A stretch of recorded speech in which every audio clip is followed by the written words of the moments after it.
ఆచార్యులకు ఉదారములకు గోవుల వంటి వారు. ఈ ఔదార్యము శ్రీకృష్ణ సంబంధము చేతనే వీరికి లభించినది. అబలలకు అజ్ఞులకు కూడా విధేయుడై సులభుడై ఉండినటువంటి వాడు శ్రీకృష్ణుడు. ఈ గోవులు ఆచార్యులు కూడా సులభుడు, ఉదారులు మాత్రమే కాక శ్రీకృష్ణ పరమాత్ముల వలె మహాత్ములకు కూడా గోవులు కూడా ఉదారులు భరిసినది. కృష్ణ స్పర్శచే కృష్ణ సౌమ్యము నుండి పూర్ణతతో విరాజిల్లుతూ ఉన్నాయి. ఒళ్ళుగలం పేరు పశుక్కలల్ ఉదారములచే మహిమాన్వితములైనటువంటివి. కృష్ణుని యొక్క స్పర్శతో ఔదార్యాన్ని కలిగి ఉన్నటువంటివి గోవులు. ఇట్లు గోవులు లెక్కలేనన్ని కలవాడు నందుడు. ఉదారులు మహాత్ములు యొక్క జ్ఞానాదికులకు శిష్యులు గల జగదాచార్యుడే నందగోపుడు.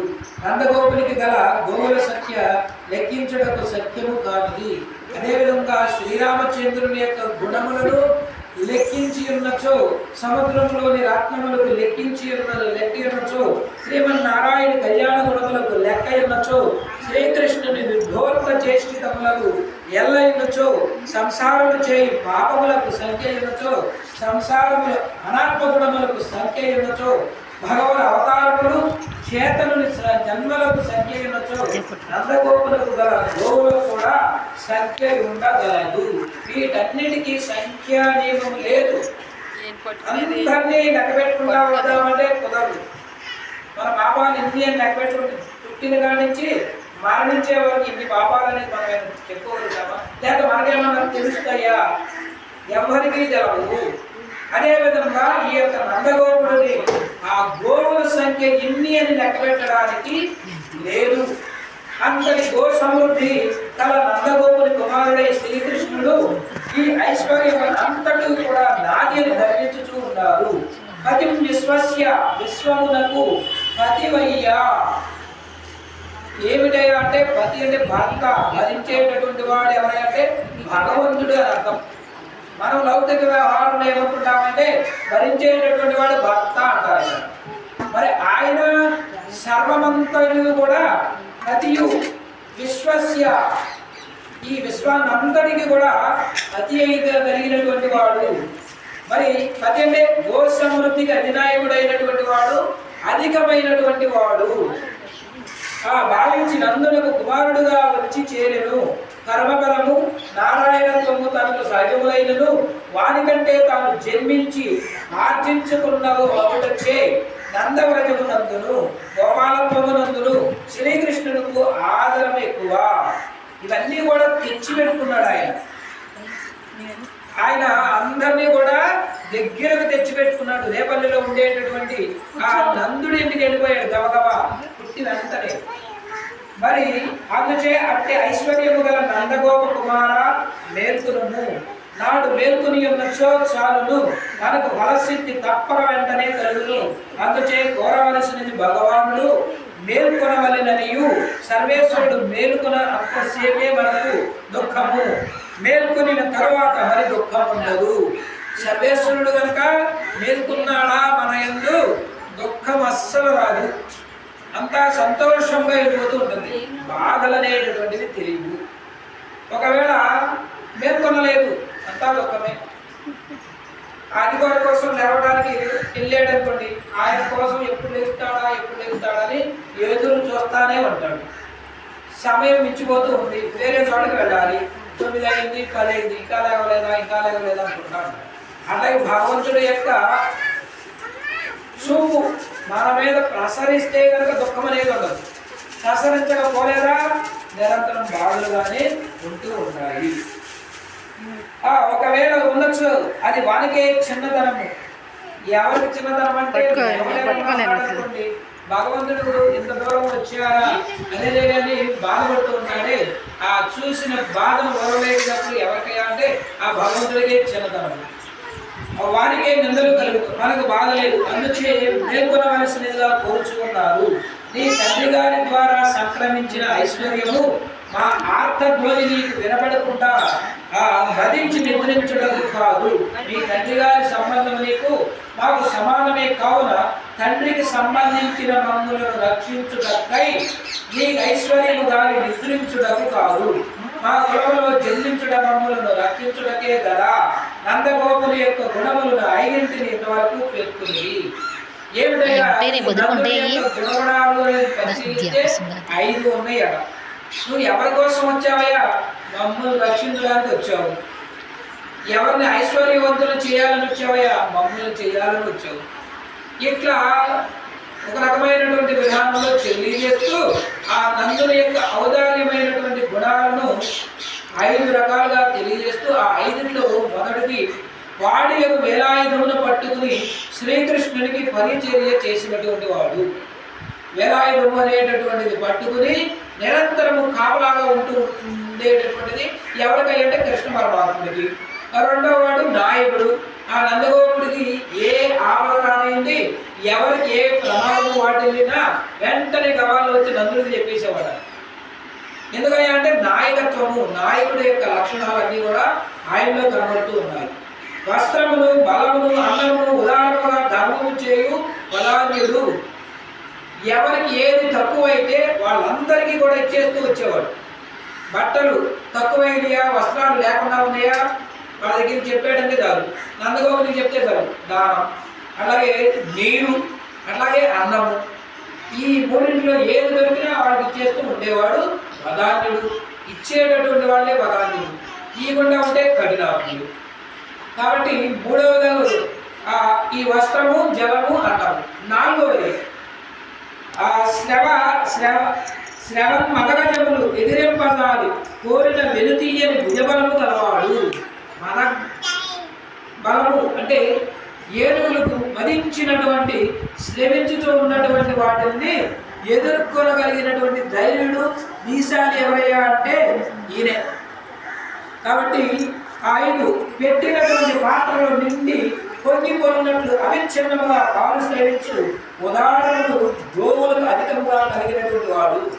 పెట్టి పెట్టినట్టుగానే నిండిపోతూ వెళ్ళిపోతున్నాయి ఆధారాలు. ఆ విధంగా గోవులు అనేకములుగా కలిగినటువంటి వాడు గోసంపద ఈ నందగోపుడు. ఈ 5 లక్షణములు ఆచార్యునికి ఉండవాలనేటువంటి లక్షణములు తెలియజేస్తూ భగవానుని అందరి ప్రీతి అతిశయముచే రక్షకుడైనటువంటి పరమాత్మను తాను రక్షింపవలని భావము కలిగి మంగళాశాసనము చేయువాడే ఉండవలేదు.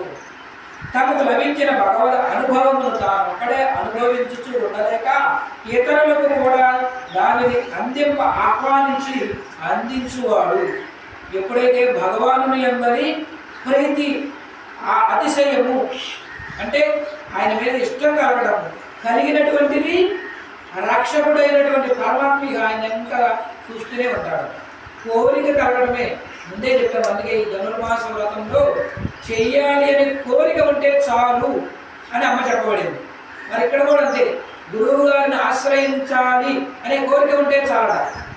ఆ కోరికను ఏ విధంగా తీసుకువెళ్ళి చేస్తుంటారు వాటికి మంగళాశాసనములు. తనకు లభించినటువంటి భగవద్ అనుభవము తాను ఒక్కడే తీసుకోక అందరికీ పంచటము. అలాగే అట్టి భగవదనుభవమునకు సాధనము తిరుమంత్రము ప్రసాదించి భగవానుడే ధారకము, పోషకము, భాగ్యముగా ఉండు దశను కలిగించేవాడు. ఏమిటయ్యా తిరుమంత్రము? అది ఎవరి ద్వారా? ఆచార్యుల ద్వారా, గురువారముల ద్వారా మనం చూసుకుంటే ఆ దానిలో చెప్పబడేటటువంటిది ఏంటంటే నిత్యము భగవానుడే ఇస్తూ ఉంటాడు. అన్యదా శరణం నాస్తి త్వమేవ శరణం మమ. నీవే శరణం అని ఆయన పెట్టేస్తే అన్నీ కూడా మనకే. దారకం అంటే లోపలికి పోయేటటువంటి నీరు. అలాగే పోషకత్వము, పోషింపబడేటటువంటి వాడు కూడా ఆయనే, సర్వేశ్వరుడే. శిష్యులకు కానీ తనకు కానీ భగవద్ అనుభవం కలుగా కుండ విరోధించు శత్రువులతో పోరాడి వెనకకు నెట్టుటలో జంకని భుజబలము కలవాడు. ఆ గజము వంటి పరమాత్మను వశపరుచుకునేవాడు. ఎవరయ్యా అంటే ఇక్కడ మనకు చెప్పబడేది శిష్యులకు కానీ భగవదనుభవం కలగనీయకుండా విరోధులు అడ్డుపడుతూ ఉంటారు, వాళ్ళని మాత్రం తప్పిస్తూ ఉంటారు. పై విధముగా తాను అనుభవించినటువంటి శిష్యులకు ఉదాహరణగా అందింపజాలని వాగ్వైభవము కలవాడు.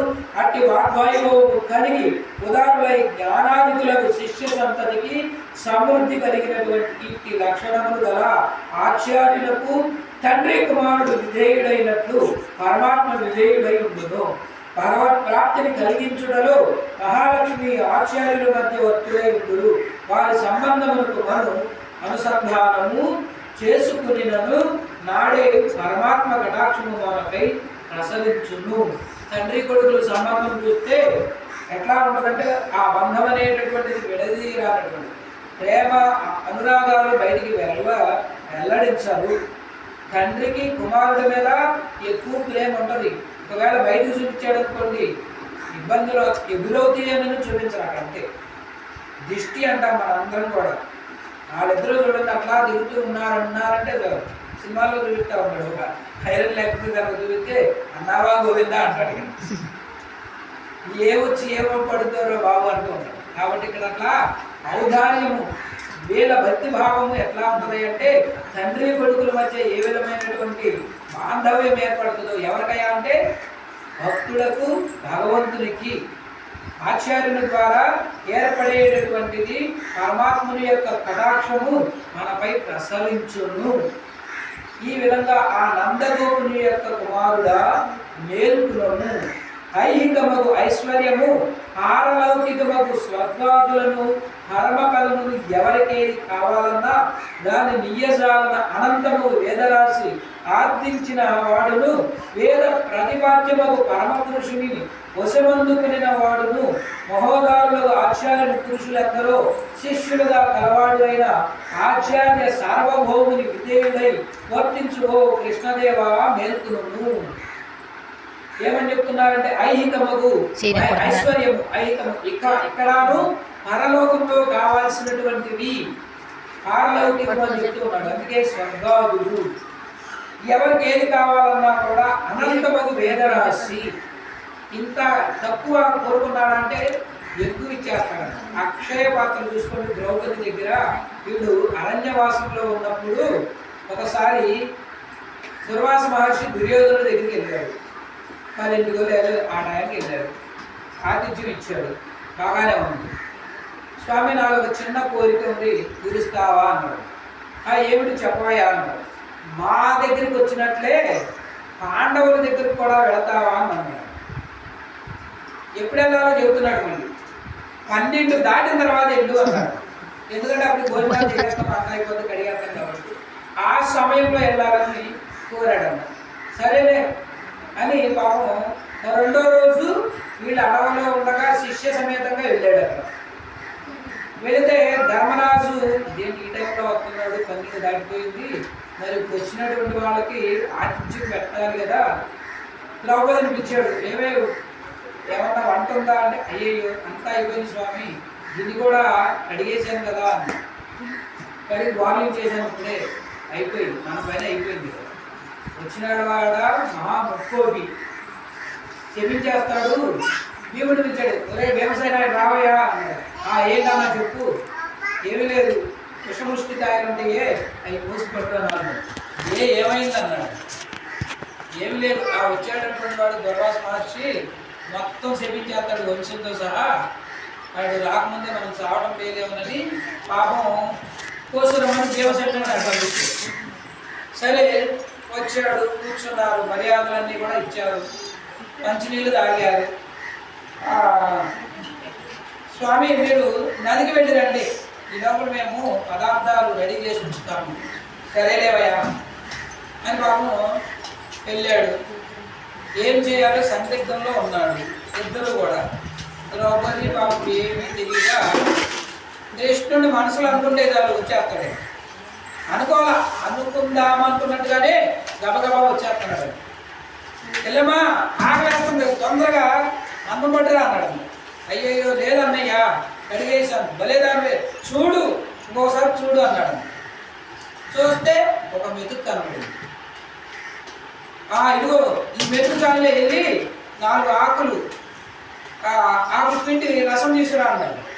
సరే చేసింది. అట్లాగే 3 దోషులు తాగాడంతే. ఇక్కడ దుర్వాస శిష్యగణ మొత్తం పొట్లన్నీ నిండిపోయింది. అక్కడ ముక్తాయాసంతో లెగుతున్నారు, పడుతున్నారు బాబు నదిలో స్నానాలు చేయలేక. సరే భీముడు ఇక్కడికి వచ్చాడు, ఇంటికి అన్న దగ్గరికి వచ్చి వెళ్ళి పదార్థాలన్నీ రెడీ అయ్యి పిలుచురావయ్యా. భీమసేనుడు వచ్చాడు. వచ్చి రావడంతో అడుగుతున్నాడు వంకాయ. ఈయనేమో ఆనందంతో వెళ్ళిపోతాడు భీమసేని, ఆయనేమో ఆయాసపడుతూ లేవడం పడటం అంతా కనపడతా. స్వామి ఏమిటి మీ స్నానాలు ఇంకా అవ్వలేదా? మా అన్నగారు తొందరగా రమ్మంటున్నారు. డౌట్ వచ్చింది, ఏమిటి ఇందాక వచ్చేనేమో విచారంగా కనబడ్డారు, ఇప్పుడే ముఖం ఏమో తలతల్లాడిపోతుంది, ఎందుకు మీ బావగారు ఏమన్నా వచ్చారా అన్నాడు అన్న. ఈయనకి అర్థమైపోయింది. అవును స్వామి అన్నాడు. ఇంకే అయిపోయింది. ఆ కురువంశం నిర్వంశంగాను మా దుర్యోధనుడు పంపిస్తే ఇదిగో గిట్ట వచ్చి తగలడ్డ. ఏంటో ఎందువల్ల? ఆ కురువంశం నిర్వంశంగాను అన్నాడు. రెండోసారి అయిపోయింది. మూడోసారి పడింది. ఆ కురువంశం నిర్వంశంగాను అన్నాడు. 3 సార్లు అయిపోయింది. అమ్మాయి అనుకున్నాడు కదా, సరే అయిపోయింది అక్కడ. అంటే భక్తుడు అక్షయము అనేటటువంటిది మనం తీసుకుంటే ఇక్కడ క్షయము లేనటువంటిది. సర్వేశ్వరుడు కూడా ఒక్కసారి కనుక ఇచ్చాడంటే అక్కడ నిరంతరం వెళ్ళిపోతూ ఉంటుంది.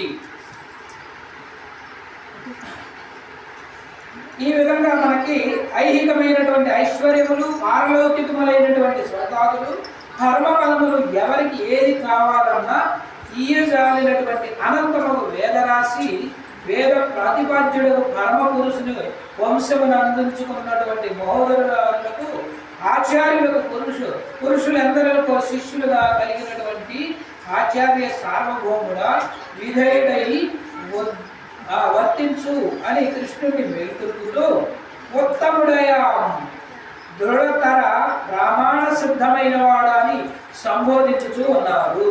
తమ వంశమున నందగోపులకు కుమారుడై జన్మించిన శ్రీకృష్ణుడు అపౌరుషేయముకు వేదవతే ప్రతిపాదింపబడిన వాడని గోపికలు తెలిపి పలుకుతూ ఉన్నారు. పరమాత్మలకు గల దార్ఘ్యము ప్రమాణము యొక్క దార్ఘ్యమును బట్టే ఉండును. ఉత్తమం అనగా దార్ఘ్యము కలవాడు అనగా దృఢముకు ప్రమాణము చేసి సిద్ధమైన వాడు అని అర్థము. దార్ఘ్యము అంటే ఇది ప్రమాణము, ఇక నిజమే, దీనికి మించినటువంటిది లేదు, ఉత్తమమైనటువంటిది, ఇది నిన్ను ఎప్పుడు కూడా కాపాడుతూ ఉంటుంది, రక్షగా ఉంటుంది అన్నారు. ఏదైనా మనం కంకణబద్ధం చేసుకుంటా ఉంటాం. ఒక ప్రకృతిలో ఉండేటటువంటి చరాచరంలో ఉండేటటువంటి కీడుకు కలిగించేటటువంటి ఏవైనా సరే మనం రక్ష కనుక కట్టుకున్నామంటే అవి మన దరి చేరనీవు. చిన్నప్పుడు మా అమ్మాయి పుట్టినప్పుడు తెగ ఏడుస్తూ ఉండేది. ఏమిటో అర్థం కాదు. గాలి అనేవాడు, దిష్టి అనేవాళ్ళు, రకరకాలుగా చేయించేవాళ్ళు. అవి ముందు దేవుడి దగ్గర పెట్టుకుని ఒకసారి అమ్మకి దండం పెట్టుకున్నాను. ఇట్లా ఏడుస్తూ ఉండండి, నాగేసింది. ఎందుకో తెలియదు వాళ్ళకి. ఏమిటంటే వాళ్ళు పైనుంచి చూస్తానే వాళ్ళ మనవరాల మీద వాళ్ళ ప్రేమను అట్లా కురిపిస్తే వీళ్ళు ఏడుస్తూ ఉంటారు. దాన్ని అది మనం ఏమనుకుంటాం, డాక్టర్ దగ్గర తీసుకెళ్తాం, అన్ని టెస్టులు చేయిస్తాం, బాగానే ఉంటుంది, కానీ ఏదో చేయాల్సింది ఏదో తగ్గింది అక్కడ. కాబట్టి దానికి సంబంధించింది పూర్తి చేసి చూడండి, పక్కన తగ్గిపోతుంది. కాబట్టి తెలిసినటువంటి వాడి అన్నీ కూడా ఇక్కడ మనకి ఉత్తమమైనటువంటివి. దార్ఢ్యము అంటే ప్రేమ కలిగినటువంటివి ఎవరి మీద ఉంటాయి అంటే భక్తుల మీదే ఉంటుంది ఆయన. కాబట్టి ఇట్లాంటిదంతా కూడా ఔదార్యము అనేటటువంటి విషయాలతో ప్రమాణము, సత్యము, అబద్ధము లేదు, అహింస లేదు, హింసతో కూడినటువంటి కూడా కాదు. కాబట్టి ఇవన్నీ కూడా సత్ప్రమాణములుగా చెప్పబడేటటువంటివి. పంచభూతాలు సాక్షిగా అంటా ఉంటారు. ఏమిటయా అంటే పంచభూతాలు గాలి, నీరు, వాయువు, అగ్ని ఇట్లా చెప్పుకుంటా వెళ్ళిపోతుంటే అవే పంచభూతాలు సాక్షిగా నువ్వు ఆ రోజు మాకు చెప్పావుగా అంటారు. కాబట్టి ఉత్తమమైనటువంటి విషయాలలో సిద్ధమైనటువంటి వాడు అని అర్థము.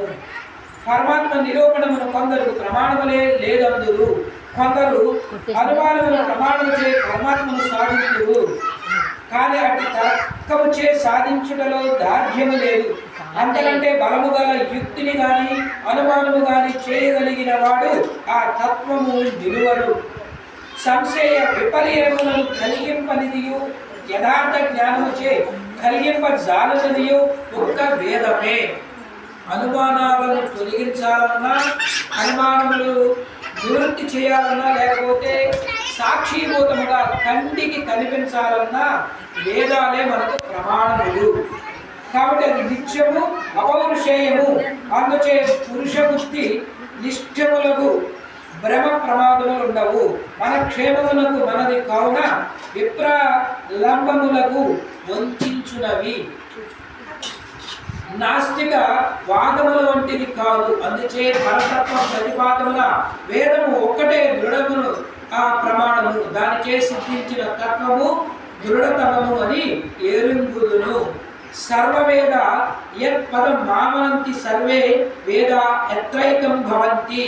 సర్వవేదములు ఏ తత్వమును ప్రతిపాదింపబడుచు ఉన్నాయో సర్వవేదముల తాత్పర్యము ఏ తత్వమును ప్రతిపాదించడంలో ఏకమగునో అట్టి శ్రీమన్నారాయణుని యొక్క తత్వమే తమకు ప్రాప్యమసగును అని కృష్ణుని యొక్క తత్వములు గోపికలు గ్రహించలేకపోతూ ఉన్నారు.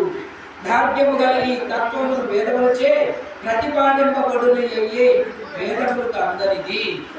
ఈ వేదములు ఒక్కొక్కసారి మనకు అర్థం కావు, కానీ దానికి శ్రమపడి కనుక అర్థం చేసుకుంటే అదంత సునాయాసంగా వెళ్ళిపోతూ ఉంది.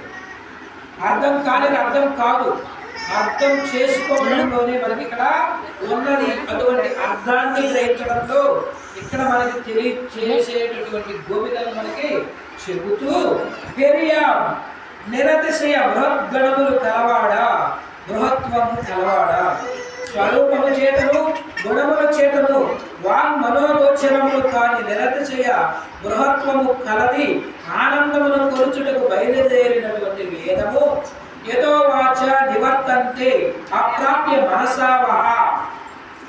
దేనిని అందలేక మనస్సుతో పాటు వాక్కు కూడా వెనకకు మారి వచ్చినదని చెప్పినదో అట్టి బ్రహ్మతత్వమే శ్రీకృష్ణుని యొక్క తత్వమని గోపికలు ఎరిగి లేవుచూ ఉన్నారు.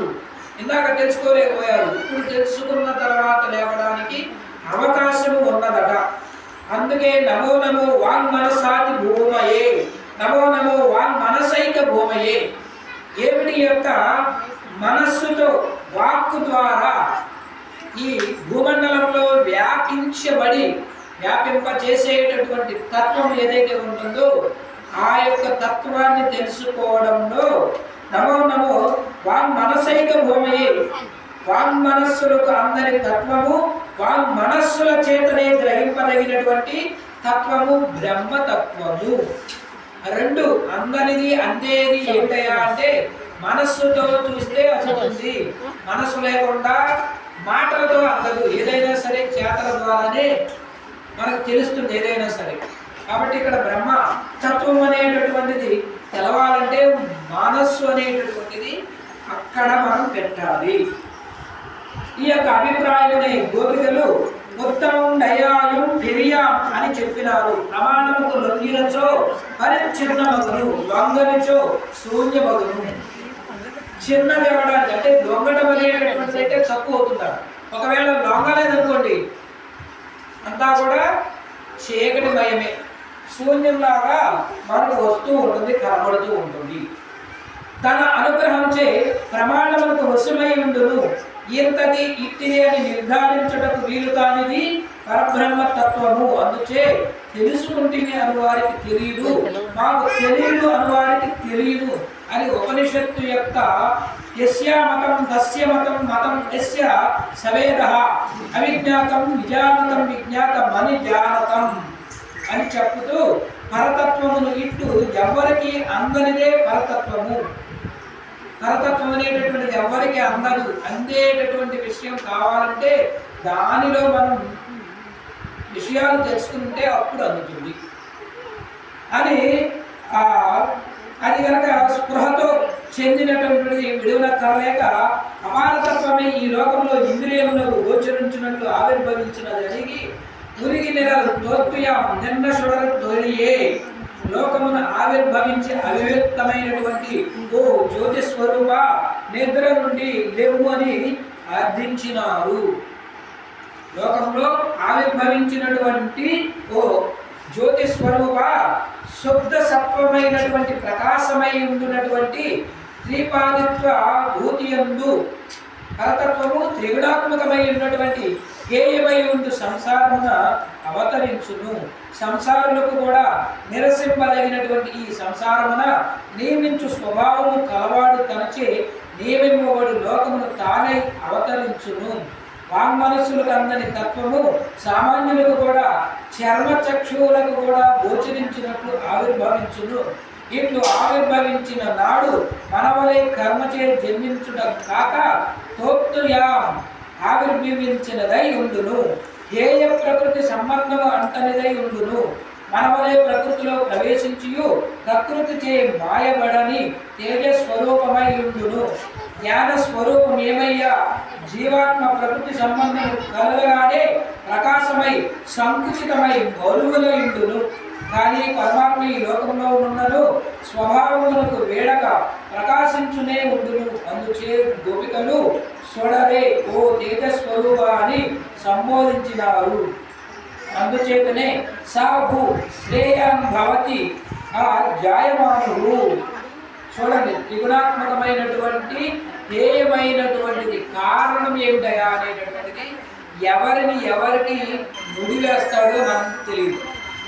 ఈ పరమాత్ముడు అనేటటువంటి నిర్ణయాలతో జీవులుగా వచ్చినటువంటి మనము మళ్ళా పరమాత్మను చేరడానికే ఆచార్యుల ద్వారా మనం ఎన్ని కూడా మళ్ళా తెలుసుకుని ముక్తి కోసం తాపత్రయపడేటటువంటి విషయాలన్నీ కూడా చూపించేటటువంటి ఓ కరుణా స్వరూపుడా జ్ఞాన స్వరూపుడా అని సంబోధిస్తూ గోపికలు చెప్తూ ఉన్నారు. ఏమనయా అంటే సౌ శ్రేయోన్ భవతి జాయమాను. ఈ పరమాత్మ జన్మను అందుచున్నవాడే శ్రేయమే అగును అని ఉపనిషత్తులు చెప్పబడుతూ ఉన్నాయి. ఈ లీలా విభవతి అగు భగవతత్వముల యొక్క నిర్ణయాలకు మనందరం కూడా బాధలు ఓర్చుకుని దుఃఖాలు పడి సంతోషాలు పడి చివరకు చేరేటటువంటి దానిలో ఈ తత్వం అనేటటువంటిది ఎరిగినటువంటి వాడికి ఏమో తెలుస్తుంది, ఎరగనటువంటి వాడికి ఏమో తెలియదు.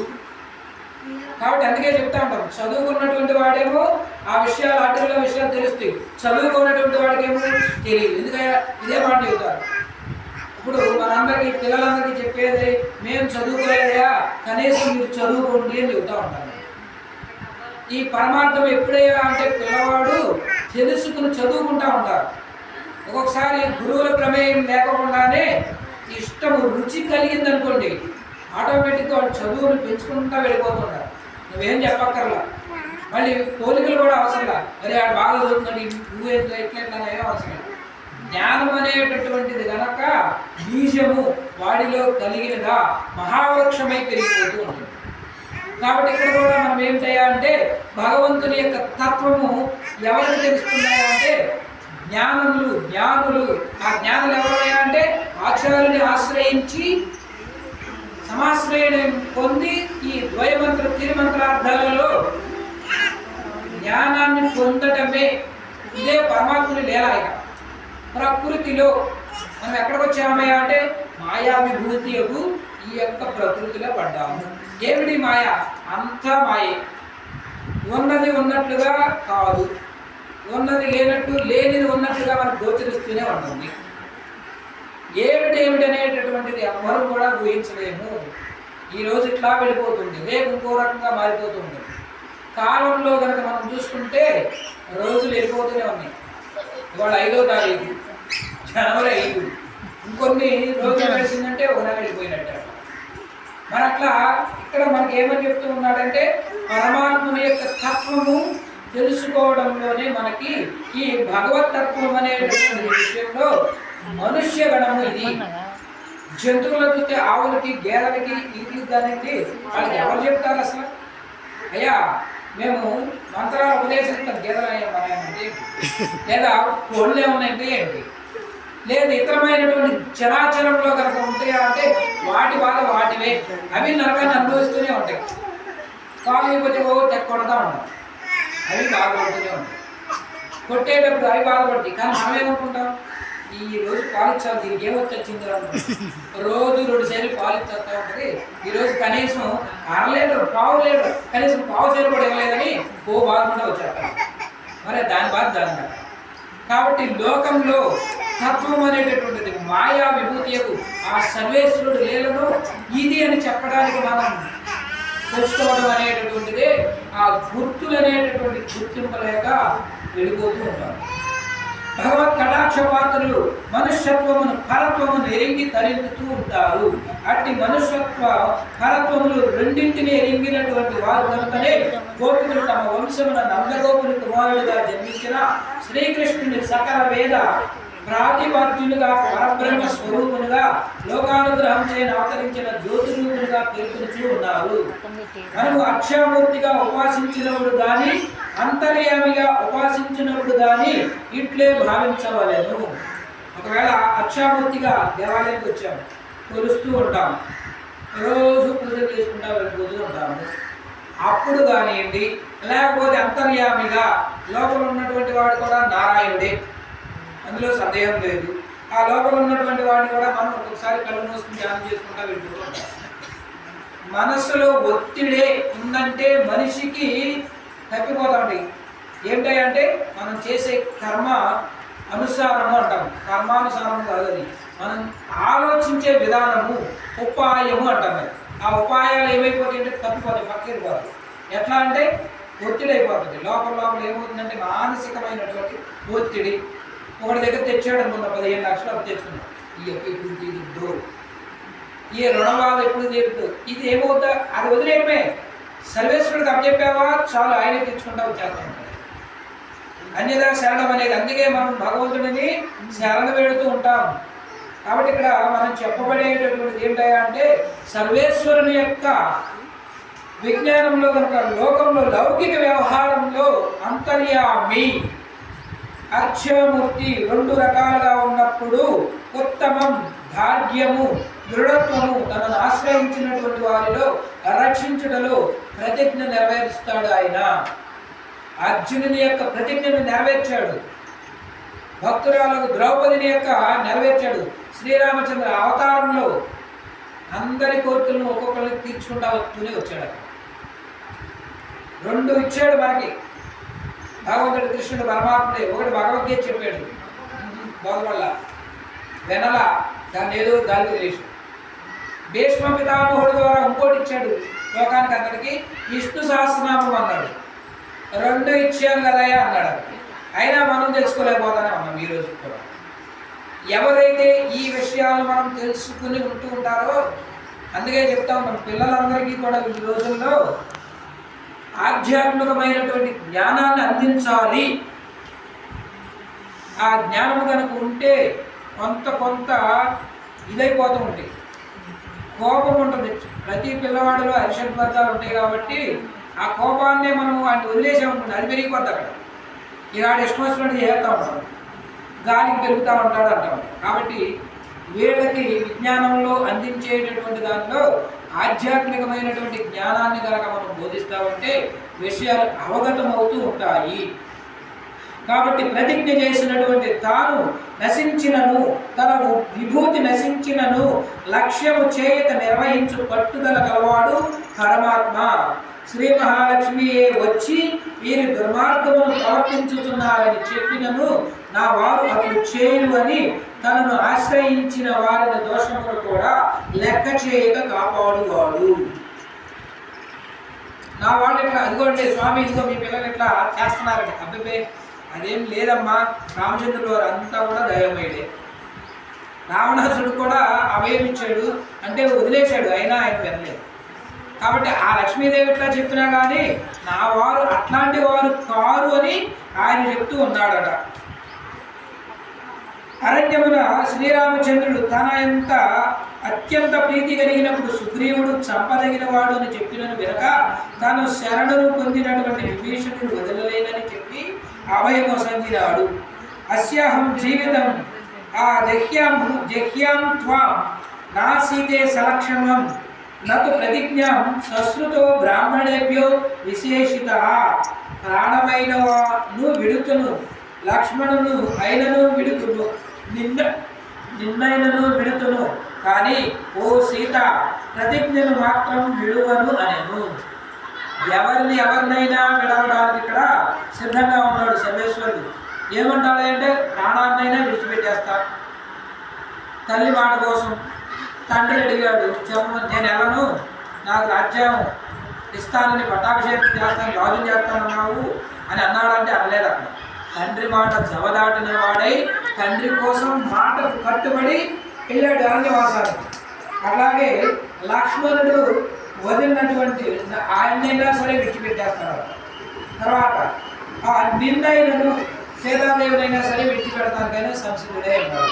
కానీ ఇచ్చిన మాట ఏదైతే ఉంటుందో దానికి నేను కట్టుబడి ఉంటాను అనేటటువంటిది చెబుతూ ఆశ్రిత రక్షణము ఇంతటి దృఢమైన పట్టుదల కలవాడు భగవానుడని గోపికలు ఆశ్రితుల యొక్క కార్యములు చేసిదని ప్రతిజ్ఞ చేసి విడవని వాడు ఇక ఆశ్రితుల కార్యములు నెరవేర్చినప్పుడు పరిపూర్ణంగా చేయలేని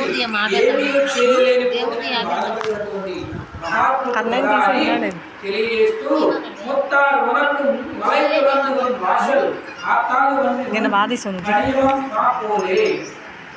నీ శత్రువులు ఓడి వచ్చినట్లు వచ్చి తిమి అనే శత్రువులను గోపికలు తమకు దృష్టాంతముగా చెప్పుకుంటూ ఉన్నారు. పరమాత్మతో సంబంధము సమానముగా అందరకు ఉన్నను కొందరు అగ్నులకు శృతి స్మృతులను ఉల్లంఘించి తామస రాజస ప్రవృత్తులను కలవారై పరమాత్మను ద్వేషించి దూరమగుదురు. నేను నాది అని భావించి నాని వాడను నాదని అనుభావమును మరచి ఉందరు.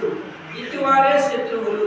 అనాది కాలం నుండి అహంకారములతో సర్వజ్ఞుడు పరమాత్మను కూడా సరిదిద్దలేని పాపములను ఆచరించి దూరమై వారు శత్రువులను భావంతో తమకు శత్రువులను దృష్టాంతముగా చెప్పినారు. అట్టి వారిచే పరమాత్మ ప్రాణహం ద్విషతః క్రూరాన్